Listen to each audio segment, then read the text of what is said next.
Hola, soy Adela Jara Y yo, Marta Paredes. y esto es... Dos psicólogas conversan con.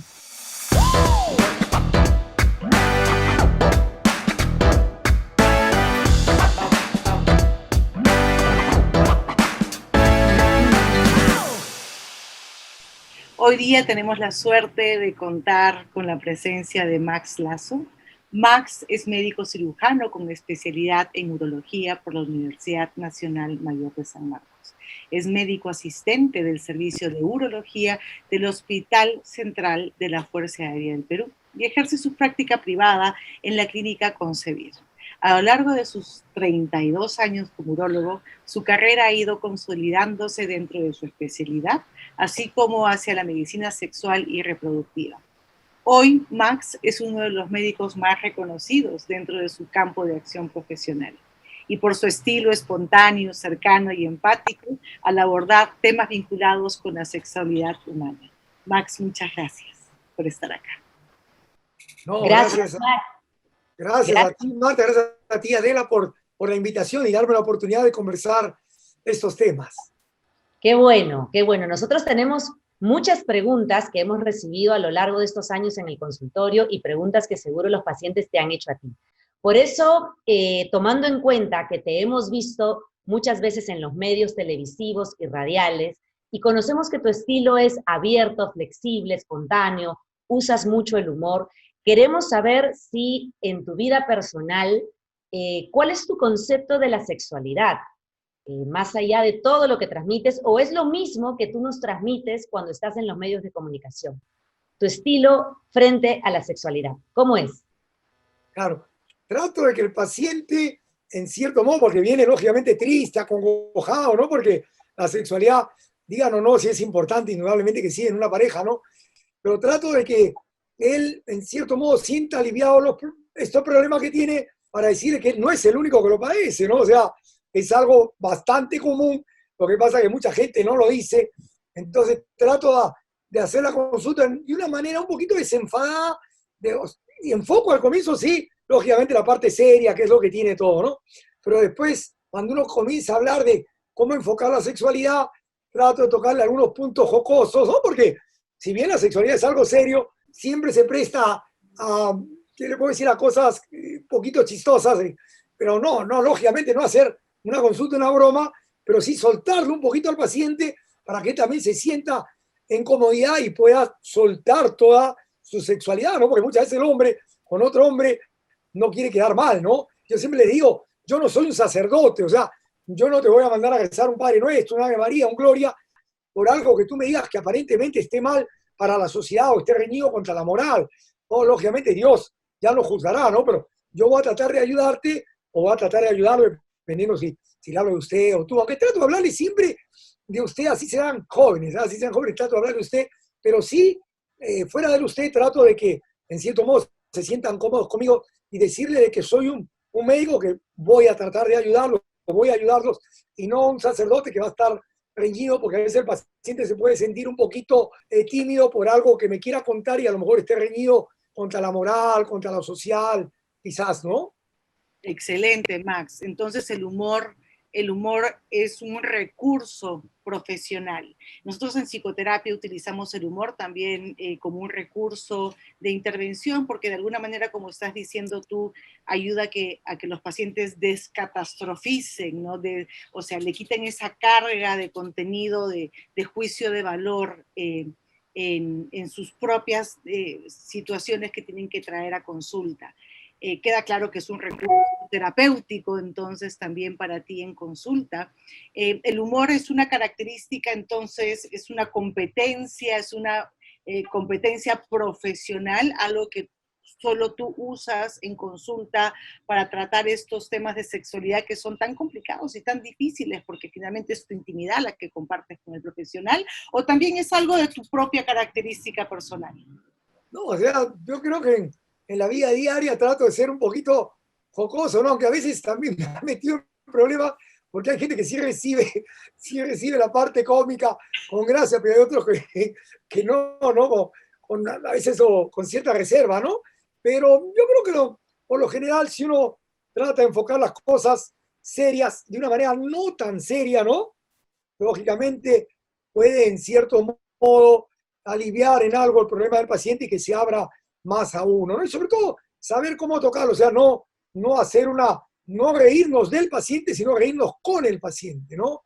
Yo creo que eso es importante, ¿no? O sea, que él nos cuente el problema, abarcar el problema, decirle cómo va a ser el enfoque, cómo vamos a ir a ver el tema de la solución, y por ahí soltar pues dentro de la parte terapéutica, sobre todo en la parte sexual, que cuando uno habla de unos tips, puede por ahí soltar una bromita, ¿no? Entre los tips, que al paciente lo haga reír y sobre todo que le haga recordar que eso es lo que tiene que hacer, ¿no? Qué interesante lo que dices, Max, porque esa frase que has usado, no reírse del paciente, sino reírse con el paciente, es lo que también usamos en psicoterapia. Nos alegra muchísimo saber que hay alguien que usa su personalidad como una de las herramientas para llegar al paciente, porque eso también le decimos nosotras a nuestros alumnos en la escuela de psicoterapia, ¿no? La personalidad es una de las herramientas que va a ayudar y va a influir en el proceso psicoterapéutico, y bueno, que un médico la use es fantástico.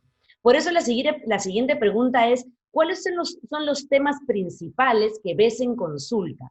Como médico especialista en urología y en salud sexual y en sexualidad, ¿cuáles son esos principales temas? Claro. En el tema urológico, el más frecuente de lejos, urológico puro, es la hiperplasia benigna de próstata, ¿no? O sea, el crecimiento benigno de la próstata que se va dando en el hombre con la edad a partir de los 40, 50, 60 años, ¿no? También la prostatitis, que son inflamaciones o infecciones de la próstata, pero en el tema de la esfera sexual, mucho más frecuentes son los temas de trastornos de la eyaculación, entre ellos la eyaculación precoz, y trastornos de la erección, entre ellos la disfunción eréctil, antiguamente llamada impotencia, ¿no? A nivel hospitalario, mucho más veo temas de hiperplasia benigna de próstata, ¿no? Y el paciente habla de su patología prostática, pero no me cuente su sexualidad. Y entonces yo siempre le pregunto, ojo, esta próstata lógicamente le está dando molestias, pero ya se ha visto que la próstata también ocasiona problemas a nivel de la sexualidad. ¿Cómo va su erección? ¿Cómo va su deseo sexual? Y es ahí donde se suelta, ¿no? Que a veces en el hospital, a veces me arrepiento de haberle preguntado eso porque se sueltan tanto y el tiempo en el hospital es corto, ¿no? A diferencia de la práctica privada en la cual uno puede tener un poquito más de tiempo para cada paciente. En el hospital uno ve por 20 y tantos, 30 y tantos pacientes por día, y el tema del tiempo, el tiempo es tirano ahí, y a veces uno no puede alargar y tengo, en cierto modo, que cortar un poquito, dirigir las preguntas cuando el paciente ya se supone que estaba terminando su tema prostático, pero por tocar el tema sexual se explayó mucho más, ¿no? Entonces, los pacientes siempre me dicen, doctor, pero ¿cómo que tiene que ver la próstata? Sí, estoy con problemas prostáticos, orino muy seguido, me levanto en la noche para orinar, ya mi chorro de la orina no es igual, pero ¿qué tiene que ver con la sexualidad, no? Ojo, yo le digo, es como que, por ejemplo, un jugador de fútbol vaya a cabecear una pelota y se lastime el hombro, ¿no? Entonces dice, uy, ya no puedo jugar. Y que los amigos le digan, ¿cómo no vas a poder jugar si tú no pateas con el hombro, pateas con los pies? Pero lógicamente este jugador que está herido del hombro, lesionado del hombro, no va a poder jugar, así juegue con los pies. Lo mismo pasa en la sexualidad, que se ve afectada por problemas prostáticos, ¿no? Entonces, próstata y toda la variante de próstata, cálculos también, pero no me dedico yo a este tema en sí de los cálculos urinarios. Como urólogo sé y enfoco y derivo, ¿no?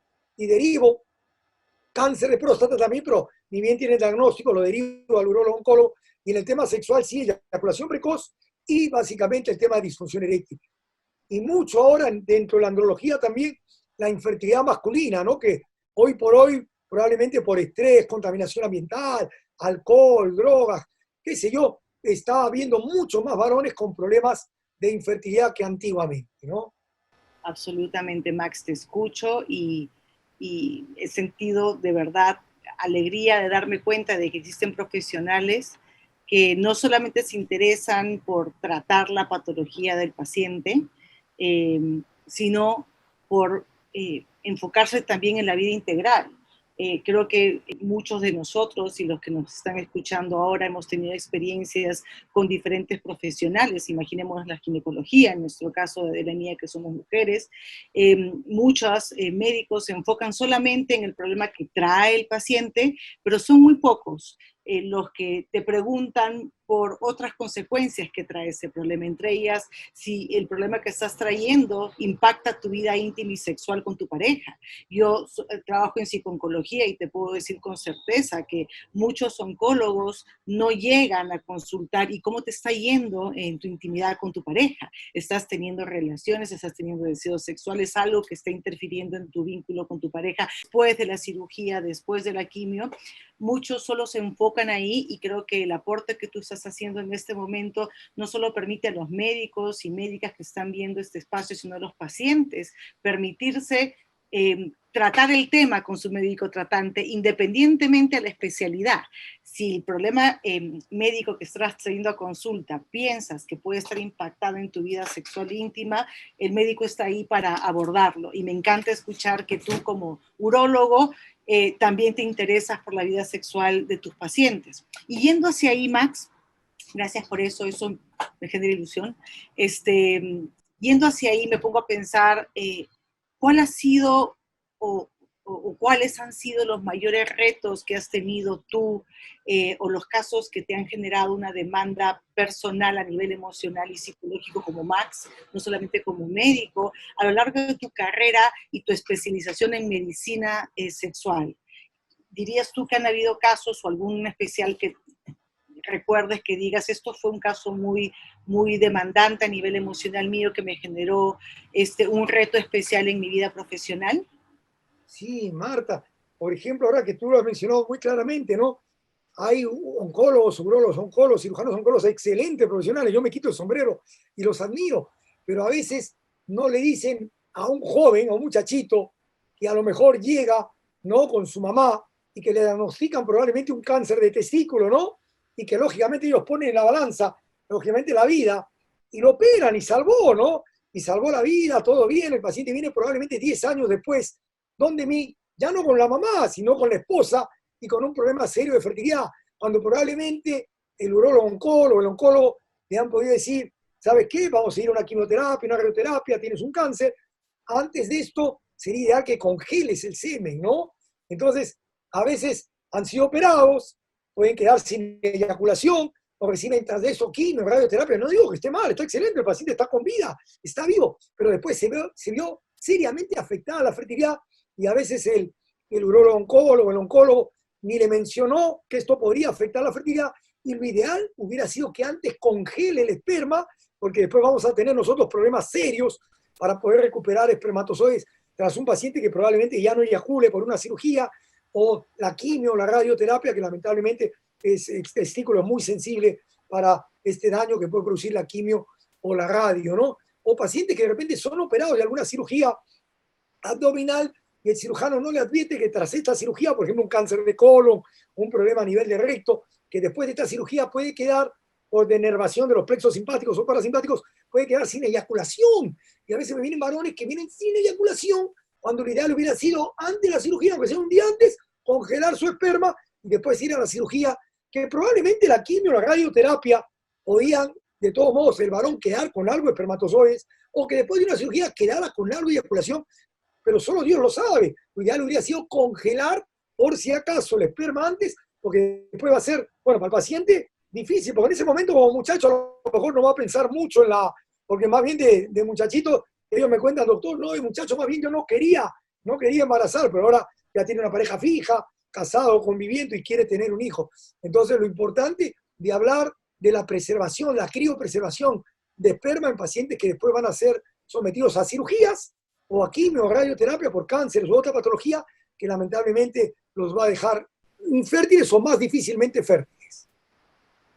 Qué bueno que se menciona eso, Max, porque en efecto, cuando vemos los psicólogos en reproducción humana, vemos que el paciente dice, a pesar de las biopsias o a pesar de la operación de varicocele, igual el doctor no encuentra espermatozoides y no vamos a poder formar los embriones con mi genética. Viene un reto, ¿no? Viene ahí el reto, y ojalá los oncólogos, cirujanos, recomienden eso que tú dices, ¿no? Tremendo reto.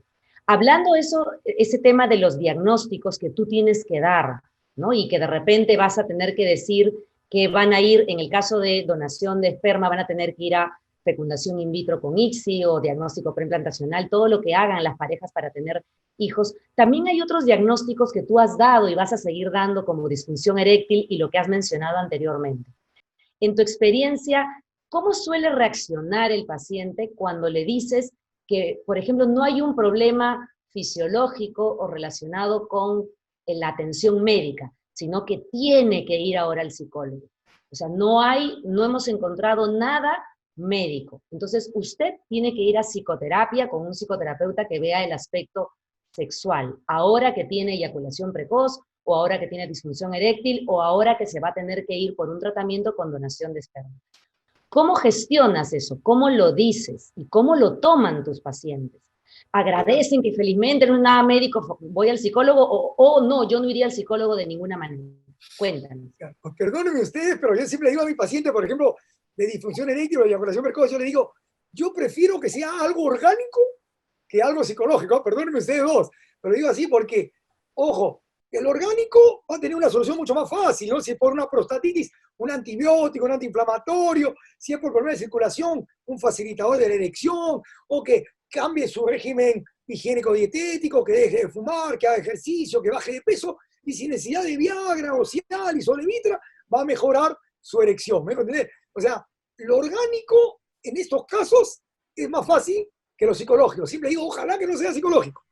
Ojo, porque psicológico va a tener que ir a psicoterapia, que no digo, o sea, no digo que no va a tener solución, va a tener, pero va a ser un poquito más lento. Y bueno, ustedes no me dejarán mentir, creo que va a tomar mucho más tiempo, ¿no? Y el hombre, sobre todo nosotros los peruanos, cuando menos, queremos una pronta reacción, una pronta respuesta. No somos mucho de esperar. Te cuento un caso, por ejemplo, en Estados Unidos las próstatas grandes en Estados Unidos, ojo, la operan por vía endoscópica, pero ¿sabes qué?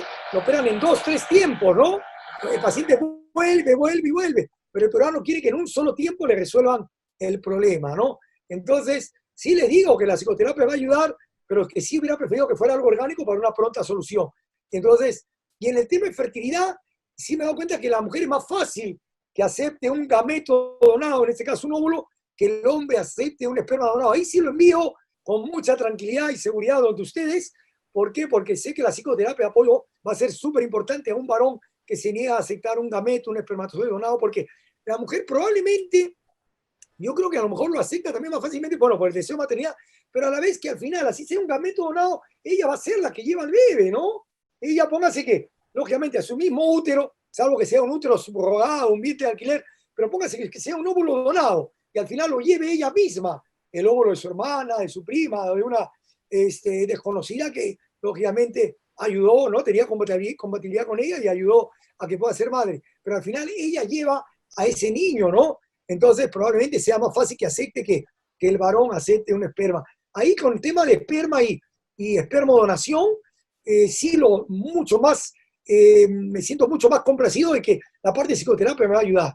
En la otra no digo que no me va a ayudar, le digo que sí me va a ayudar, pero que va a tomar un poquito más de tiempo.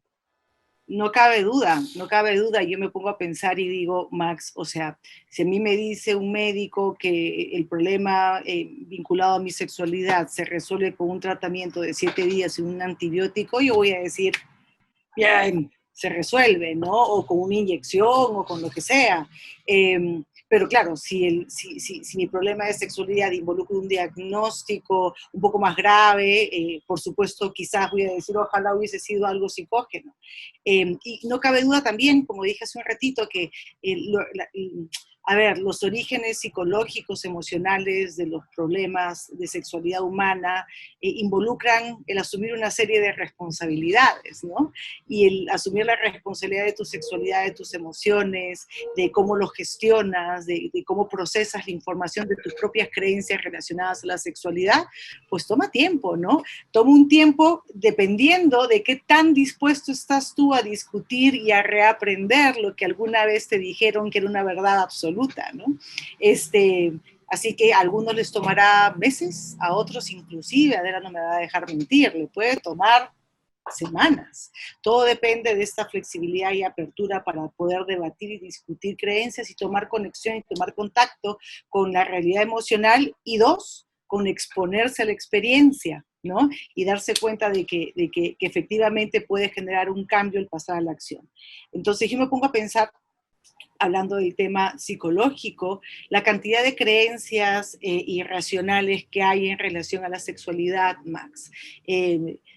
No lo voy a focalizar solamente en nuestro país, sino que es bien sabido que hay una serie de cargas sociales, de prejuicios vinculados a la sexualidad.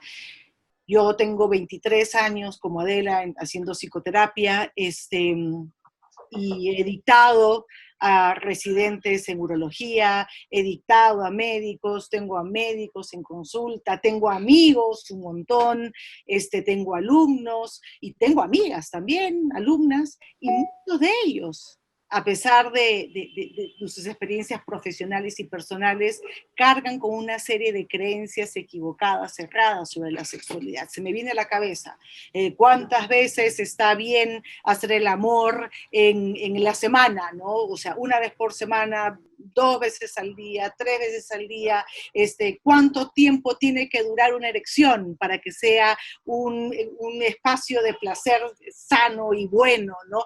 ¿Qué tamaño debe de tener el pene para asegurar el placer? ¿Cuánto tiene que ser el volumen de eyaculado para que esto sea una relación bien, o sea, estar satisfecho? Háblame de las creencias, o háblanos de las creencias, de estas ideas equivocadas que surgen en consulta y cuáles son las más frecuentes y cómo en principio las abordas. Yo, por ejemplo, tengo mucho temor cuando viene un paciente a consultarme, te lo juro, no es una consulta grata para mí. Cuando viene un paciente a consultarme, doctor, vengo para ver la posibilidad de una faloplastía de aumento, de una faloplastía de engrosamiento, te lo juro que, pucha, no me gusta, para mí no es agradable esto porque es una cirugía que, bueno, la hacemos, los resultados no son tampoco espectaculares, ¿no? Siempre digo al paciente, no es como una mujer que a lo mejor tiene las mamas un poquito pequeñas y va donde cirujano plástico y sale espectacularmente aumentada, ¿no? No es así, ¿no? Porque el pene no tiene dónde más crecer, dónde más engrosar, porque es un compartimento de ese tipo cerrado, o sea, no. ¿Que hacemos alguna vez esta cirugía? Sí, pero lo ideal es que ese paciente sea evaluado lógicamente por ustedes antes de una cirugía, porque a veces pueden tener hasta una dismorfofobia, no se contentan con nada y lo opera uno, desentierra un poquito el pene, crece un poquito más el pene, engruesa un poquito más el pene, pero aún así siguen descontentos, ¿no? O sea, es mucho la creencia del tamaño. Si bien puede haber penes pequeños, entregados, que sí se les puede ofrecer una ayuda, pero la mayoría son pacientes que probablemente en alguna relación sexual, a lo mejor una chica o alguna pareja le habló pues que el pene le parecía pequeño, ¿no? Y a lo mejor lo traumó, lo traumatizó, ¿no? Eso sí, es una consulta que no me agrada mucho porque no me gusta mucho hacer esa cirugía porque no es que rinda resultados espectaculares. Lo otro es el tema de eyaculación precoz, como tú bien dices, Marta, ¿no? Porque cuánto es el tiempo, he revisado, ¿no? A raíz de webinars que hemos tenido, ahora que está de moda los webinars, el tiempo de latencia intravaginal, ¿no? Obviamente del pene dentro de la vagina, cuánto demora en eyacular. Teóricamente dice que promedio, ¿no? Por estudios es entre 8 a 12 minutos, ¿no? O sea, tampoco son maratónicas sesiones como se ven a veces en películas pornográficas, ¿no? Que uno cambia de canal todo y sigue el hombre ahí con la chica. No, o sea, no es tanto así, ¿no? Generalmente 8 a 12 minutos bastaría como para que la mujer llegue, pues, teóricamente a un orgasmo, ¿no? Entonces, del grosor y del tamaño, bueno, va a depender, o sea, teóricamente si es un pene que logra una buena erección, que maneja bien sus tiempos eyaculatorios el varón, teóricamente no debería tener problema en la esfera sexual, ¿no? O sea, básicamente mitos y tabúes es tamaño del pene, grosor del pene, el tiempo eyaculatorio, ¿no? Y siempre me acuerdo mucho, y a veces lo he contado, de que hay un paciente, un jovencito que vino a consultarme y me dijo, doctor, estoy con disfunción eréctil, y me decía, yo me iba con mi novia, doctor, me iba en la noche a un hotel desde las 8 de la noche hasta las 3 de la mañana que regresaba a la casa y tenía 8 relaciones sexuales en todo este tiempo. Ahora he bajado, ahora solo estoy en 4 o 5. Yo le dije, oye, vete de acá, tú has venido a consultarme o a jamonearte, ¿no? Porque no era una disfunción eréctil. O sea, yo creo que en un corto tiempo tener 4 o 5 relaciones sexuales, yo creo que está más que bien. O sea, son el tema de que básicamente creen o la exigencia, ¿no? De que probablemente deben demorar mucho, deben retardar mucho. ¿no? Deben tener varias relaciones sexuales por vez, ¿no? O sea, mitos y tabúes que hacen que el hombre probablemente tenga una mayor exigencia en la relación sexual y esté probablemente no gozando de su relación sexual, sino esperando, ojalá que erecte bien, ojalá que demore bastante en eyacular, que me tarde bastante en eyacular para poder llegar a hacer a mi pareja que tenga uno o varios orgasmos. Entonces probablemente no goza de su sexualidad, no goza de su mujer, de su pareja, sino probablemente está en una autoexigencia en el momento para cumplir, ¿no? Y probablemente distrae la finalidad de la relación sexual, ¿no? Max, me encanta porque me puedo imaginar cuán profesionales, empáticas y divertidas son las sesiones contigo, y lo primero que se me viene a la mente es, te daría el título de honoris causa terapeuta porque usas bastante la identificación de las creencias, los mitos, los tabús, y inmediatamente usas lo que en la terapia cognitiva se llama el debate, ¿no? Formular preguntas para cuestionar esas creencias. Y me imagino que también, pues, en la explicación de que no está bien ni mal, sino que finalmente depende tu concepto de sexualidad, el cómo pienses tu vida sexual y el cómo la vivas saludablemente en pareja, eso es lo que va a ser importante. Hace unos días estaba conversando con una joven de 26 años y la pregunta típica, ¿cuál crees que es? Y ella me decía, claro, ¿el tamaño importa o el tamaño no importa? Y yo le decía, ¿y qué piensas tú a tus 26 años de si el tamaño importa o el tamaño no importa? Y ella me decía, Adela, ya los jóvenes ya no nos hacemos esa pregunta. ¿Así? ¿Cómo así? Porque hoy en día las jóvenes, algunas, tienen evidencia de haber tenido 2, 3, 4 parejas sexuales al llegar a sus 25, por ejemplo, al llegar a la adultez, algunas sí, algunas no, pero aquellas, en los ejemplos que ella me daban, me decía, nosotras ya tenemos evidencia de que más allá del tamaño es la calidad de la relación, cómo somos tratadas, los previos, los famosos previos, ¿no? Pero me imagino que tus pacientes de 20, 30, 40, y 50 y 80 te siguen preguntando, doctor, ¿el tamaño importa? ¿Qué les dices? ¿Qué más les dices respecto a si el tamaño importa o no? Me acuerdo que entre los amigos, cuando decíamos el tamaño importa, y uno decía no, decía, oh, y otro que la tiene pequeña, decía no. O sea, cuando uno responde el tamaño no importa, dicen, ah, otro que la tiene pequeña. O sea, no, teóricamente el tamaño no debe importar, ¿no? Y es más, en estudios hechos, ¿no? Dicen que a la mujer, o sea, el hombre piensa que tamaño importa, dice que en un 80% piensa que tamaño importa, mientras que la mujer dice que más se fijaba en otras cosas del varón, ¿no? Se fijaba si tenía el hombre unas buenas piernas, si tenía unos buenos glúteos, o sea, se fijaba en otras cosas y no en el tamaño del pene, ¿no? El tamaño del pene era algo que le puede decir insignificante en el pensamiento de la mujer, ¿no? No era, yo creo que indudablemente sí un hombre se va a sentir pues orgulloso si tiene el tamaño del pene grande o se ve pues lógicamente algo agradable para la vista de su pareja, ¿no? Pero al final lo que va a hacer es la función, ¿no? Siempre digo yo, más vale un pene duro y que dure, ¿no? Duro me refiero a su firmeza, en su erección, y que dure en su eyaculación, ¿no? Que es al final lo que va a valer. Yo creo que lo que puede haber herido al hombre es que hay chicas que a lo mejor dicen, pues no, oye, no, mi anterior pareja, como tú has comentado ahorita, ¿no? Que mi anterior pareja lo tenía más grande y eso lógicamente va a herir pues la susceptibilidad de uno, ¿no? Pero más bien hay otras que no le dicen nada al varón. Yo, por ejemplo, tuve un paciente que era eyaculador precoz primario, o sea, toda su vida fue un eyaculador precoz.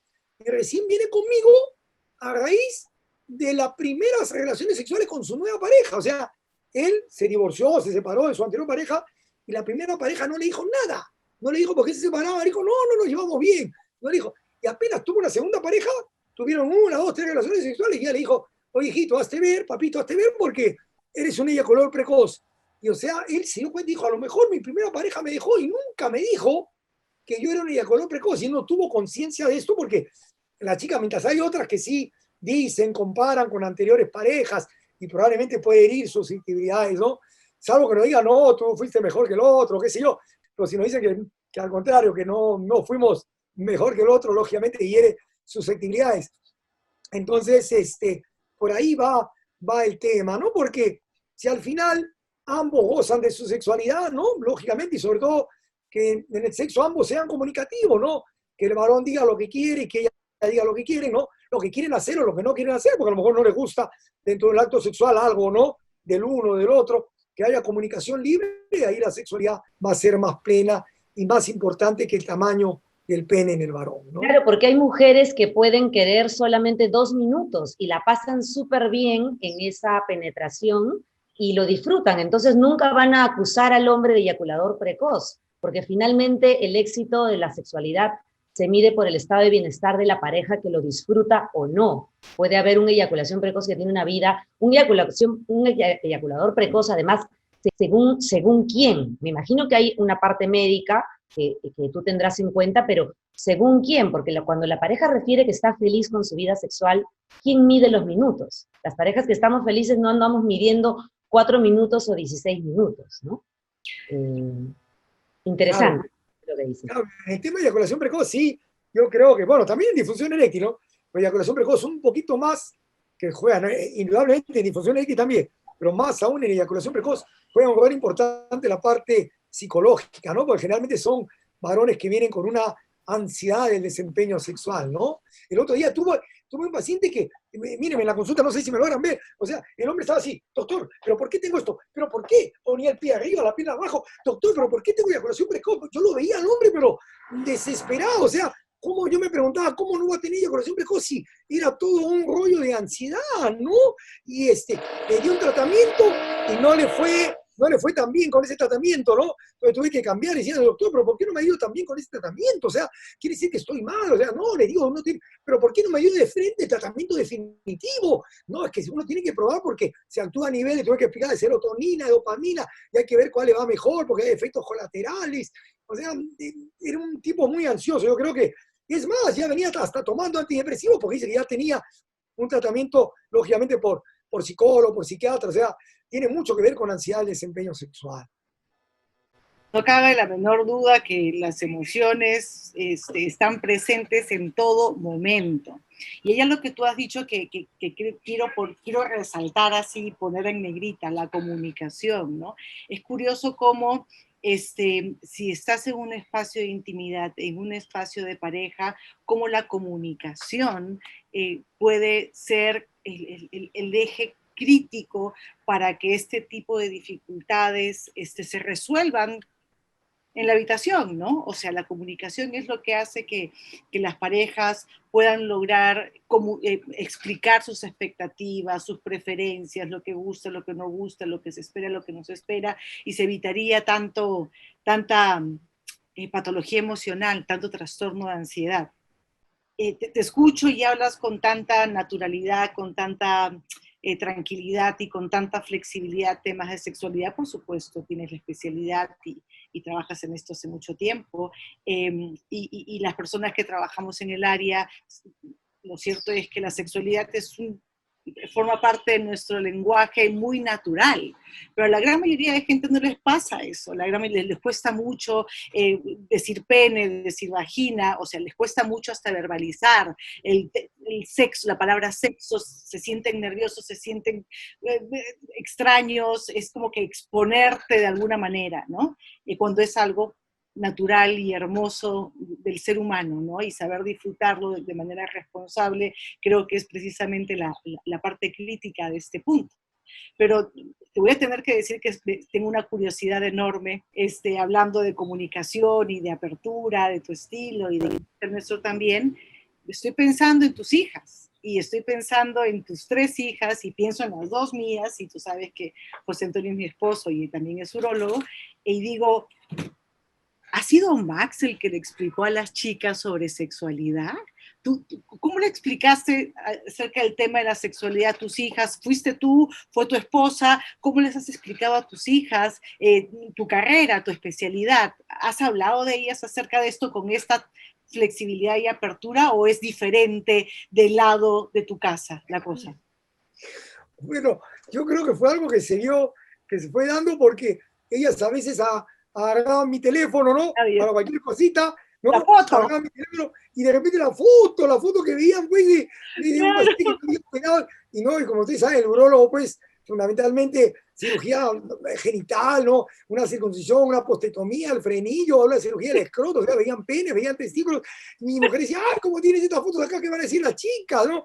Y yo creo que ellas, bueno, ya en el colegio, para lo que le enseñan, no, y más lo que aprenderán, pues, lógicamente, en la vida diaria, más lo que yo he tratado de de tener también con naturalidad con ellas, pues, ¿no? O sea, a veces que me preguntaban si decirles cómo eran las cosas, ¿no? De una manera natural, a veces cocosa, y mi mujer a veces sí me reprendía porque decía, oye, pero no puedes hablar así con tus hijas como si fueran unos amigos, ¿no? O sea, no, les hablaba, pues yo trataba de decirles las cosas tal como son, ¿no? Tal como son, ¿no? Pero claro, son mis hijas, lógicamente, sí, no quiero pensar lo que hacen o lo que no hacen, no, indudablemente que no, ya tengo las dos más grandes, tengo bueno, la chiquitita es más chiquitita, pero sí, hablarle pues cómo son, desde más chiquitas, cómo eran los órganos genitales, tanto en el hombre como en la mujer, cómo era el tema de reproducción, un poquito más abierto, un poquito más crudo, entre comillas, ¿no? Pero como es, pero me has hecho acordar, Marta, que a veces cuando me invitaban muchos de los programas, entre ellos me acuerdo el doctor Fernando Maestre, ¿no? Psiquiatra, que en paz descanse, me invitaba al programa, era Tabú, se llamaba su programa, y yo a veces hablaba también con naturalidad de pene y vagina, y a veces hasta ahora lo siento como una vergüenza para mí, porque llamaban, no vergüenza de estar en el programa, yo orgulloso de estar en el programa con el doctor Maestre, pero sí vergüenza cuando recibí unas llamadas, a veces de señoras algo, y decían, ay, ¿cómo el doctor puede hablar de pene, de vagina, lo que tú has dicho? Y ahí se sentía vergüenza, o sea, yo decía, ¿qué estaría haciendo mal o no? Porque lo hablaba con naturalidad, pero probablemente había señoras, ¿no? O a veces me invitaban en un programa en la mañana, un programa, y yo ahí trataba de ser lo más serio posible, pero a veces el conductor ponía la parte jocosa, decía, o sea, ya no era yo el que metía mi parte jocosa, porque si no ya se convertía en otra cosa, yo ahí trataba ya no era Max Lazo para nada jocoso, sino tranquilo, porque ya la parte jocosa la ponía el conductor que se emocionaba con el tema, ¿no?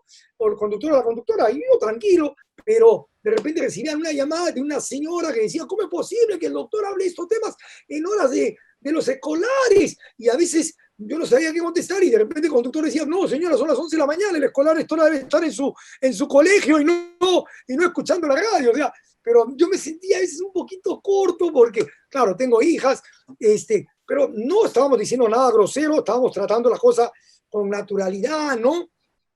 Entonces, es algo así la sexualidad, ver cómo se le ve, ¿no? Porque a veces en el colegio, ¿no? Cuando hablaba del Ministerio de Educación de hablar de clases de sexualidad, ¿no?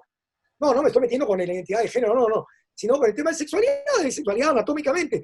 Algunos podían decir, mientras algunos papás contentos, otros podían decir, no, con esto a mis hijas o a mis hijos lo están induciendo a que tengan sexo más temprano, ¿no? Y no, depende bajo el cristal con que lo mire, ¿no? Porque simplemente ponerle al chico, a la chica, al joven, al adolescente, todas las armas, ¿no? Todas las armas de que hay de la sexualidad y lógicamente ya la parte moral, que no solo es escuela, sino fundamentalmente casa, ¿no? Casa, ¿no? No solo escuela, yo creo que un poco, más general acá, que sepan pues qué hacer, qué no hacer, si deciden hacerlo, cómo cuidarse, ni Dios quiere una enfermedad de transmisión sexual que puede hoy por hoy, lamentablemente, hasta matar, ¿no?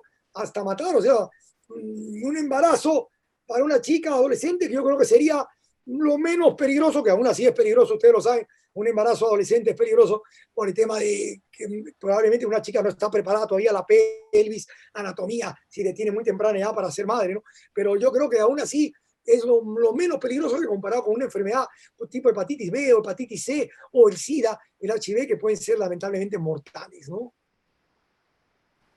Max, no cabe la menor duda que la educación sexual es lo que va a proteger a nuestros hijos y a los jóvenes del país de decisiones equivocadas. Y me alegra saber que un papá pueda abrirse con comodidad a explicarle a sus hijas, especialmente mujeres en un país como el nuestro, tan importante que conozcan sobre la sexualidad humana de manera muy objetiva, ¿no? Muy clara.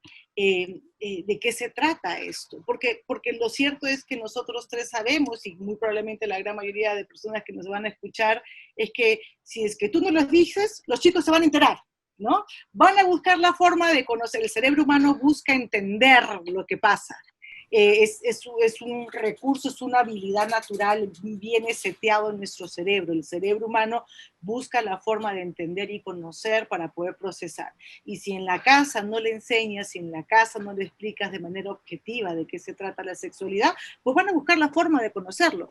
Mucho más aún cuando está el señor Google ahí tan abierto y tan dispuesto y donde necesariamente toda la información que aparece ahí no es la objetiva, no es la real, igual que videos pornográficos que a muchos les puede gustar y pueden ser inclusive útiles en procesos terapéuticos, pero que en realidad tampoco son tan ciertos, ¿no? Porque pacientes llegan a consulta que dicen, oye, pero este video, le digo, pero este video dura 20 minutos, ¿no? O sea, ¿de verdad? Entonces, la información está a disposición, pero la objetiva, la concreta, la realista, viene de casa a manejar información vinculada a la sexualidad que venga de manera objetiva de un papá como tú, protege a nuestras hijas de tomar decisiones equivocadas en el futuro. Y como bien dices tú, todo lo demás viene con los principios y los valores que traen la crianza desde casa. Entonces, Max, yo quisiera, salvo que Adela quiera hacer alguna otra intervención, que nos regales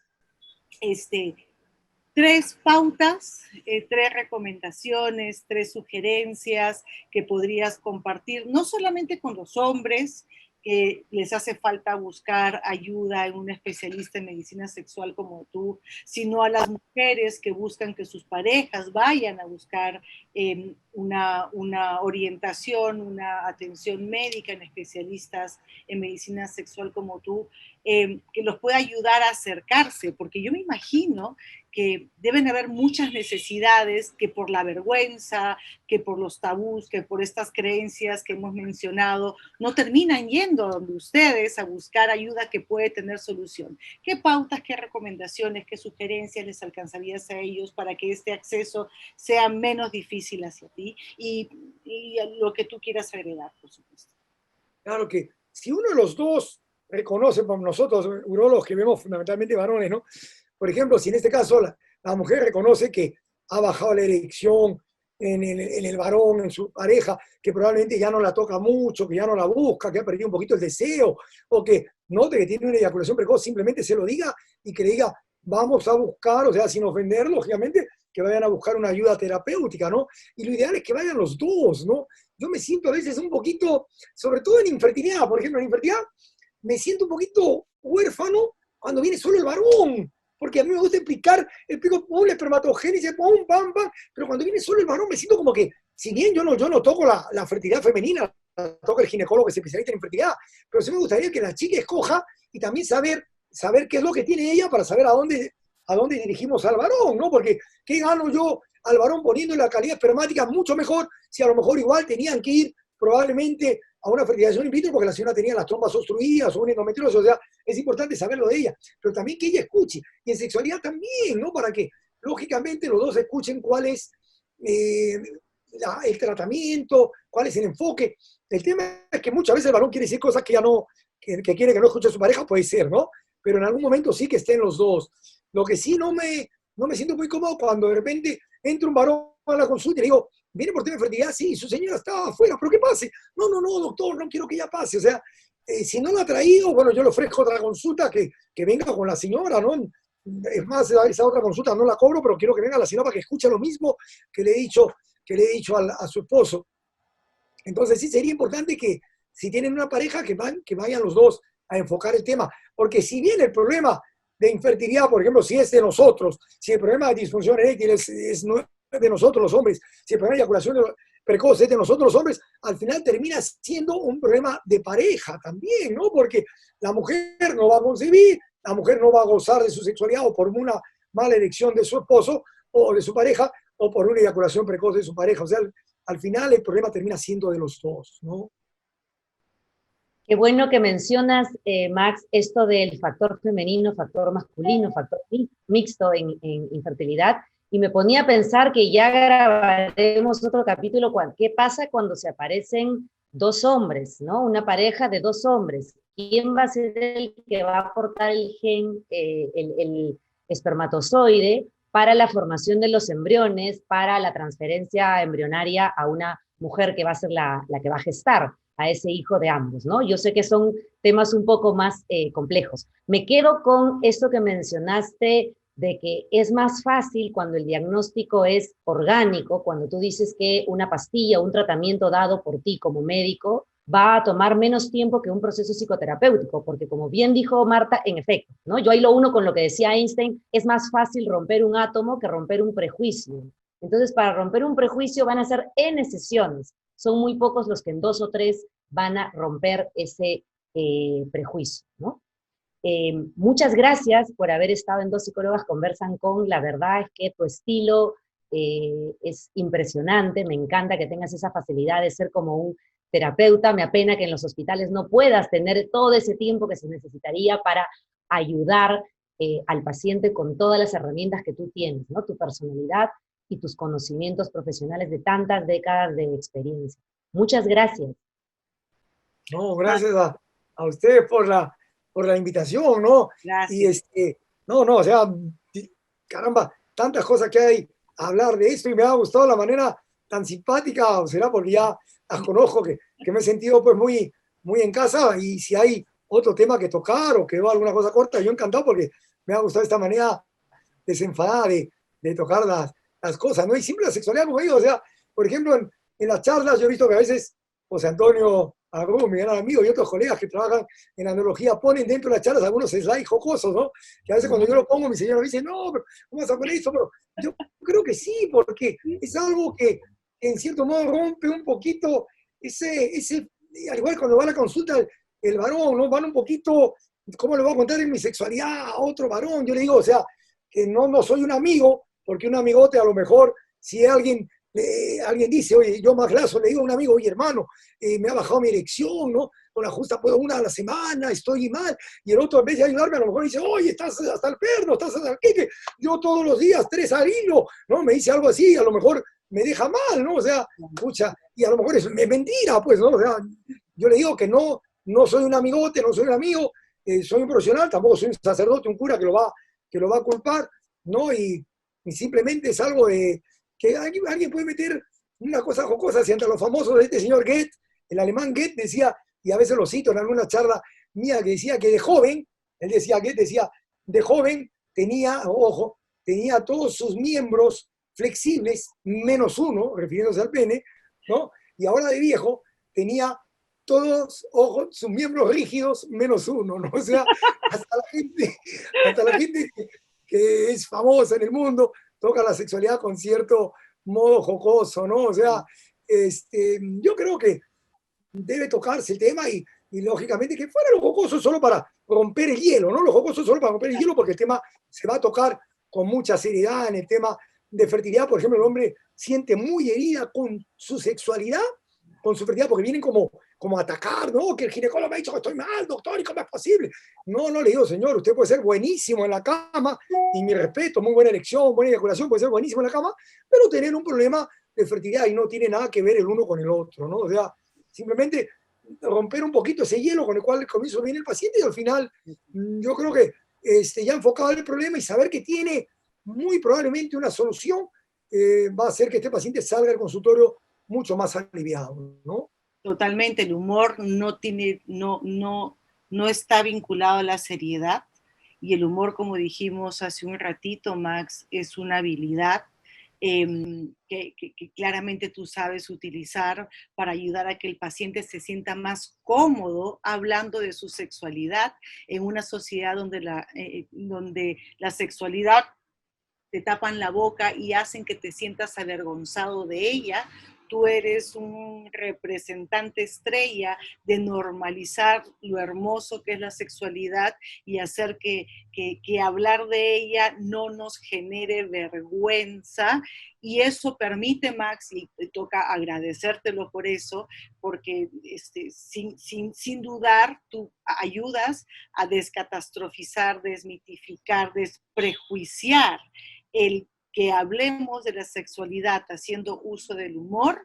Implica que deje de ser serio y dejemos de tomarlo como algo importantísimo en nuestra vida, y toca agradecerte por eso, ¿no?